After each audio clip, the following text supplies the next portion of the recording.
గా తీసుకుందా? ప్రభుత్వం ఎన్నో వరాలు కురిపిస్తోన్న ఆందోళనలకు కారణమేంటి? అధికారులు లీడర్లపై సీఎం ఎందుకు సీరియస్ అయ్యారు? రైతుల్ని మెప్పించడంలో మంత్రులు విఫలమయ్యారా? అధికారులకు కేసీఆర్ చేసిన దిశానిర్దేశం ఏంటి? Was the story. ఓరుగల్లులో మిర్చి మంటలు, హైదరాబాద్లోనూ మిర్చి ఘాటు, ఖమ్మంలో మిన్నంటిన మిర్చి సెగలు,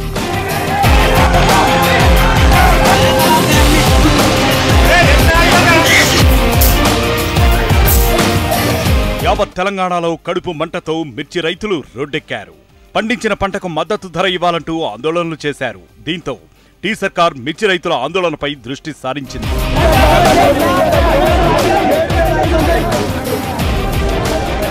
రైతుల్ని ఆదుకుంటామని తెలంగాణ ప్రభుత్వం చెబుతున్నా ప్రజలకు తెలియజేయడంలో అధికారులు నేతలు విఫలమయ్యారని గులాబీ దళపతి భావిస్తున్నారు.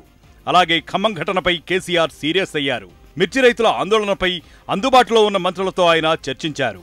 మార్కెట్ కమిటీ చైర్మన్ల అవినీతి కారణంగా అధికారులతో కుమ్మక్కై రైతులకు తీరని నష్టం చేస్తున్నారని చంద్రశేఖరరావు మండిపడ్డారు.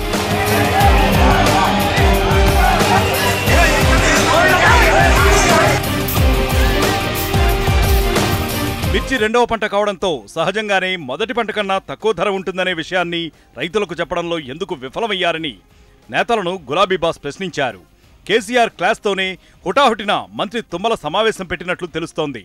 ప్రభుత్వానికి సూచనలు సలహాలు ఇచ్చేటటువంటి ఇంగిత జ్ఞానం కలిగినటువంటి ఏ రాజకీయ పార్టీ కూడా వాళ్ళ యొక్క శ్రేయస్సు కోసం, వాళ్ళ యొక్క బాగు కోసం, వాళ్ళ కష్టాలు తీర్చేదానికి ఉండాలి తప్ప మీకేదో అధికారం పోయిందని, మీకేదో అధికారం రాదని, భవిష్యత్తు శూన్యంగా కనపడే సందర్భాన్ని రైతులు ఎవ్వరూ ఆందోళన చెందవద్దంటూ ఆయన పిలుపు ఇచ్చారు. మిర్చి రైతుల ఆందోళనల్ని సీరియస్ గా తీసుకున్న ప్రభుత్వం అవినీతికి చెక్ పెట్టాలని భావిస్తోంది. మరి ఎప్పటికైనా మిర్చి రైతులు శాంతిస్తారో లేదో వేచి చూడాలి.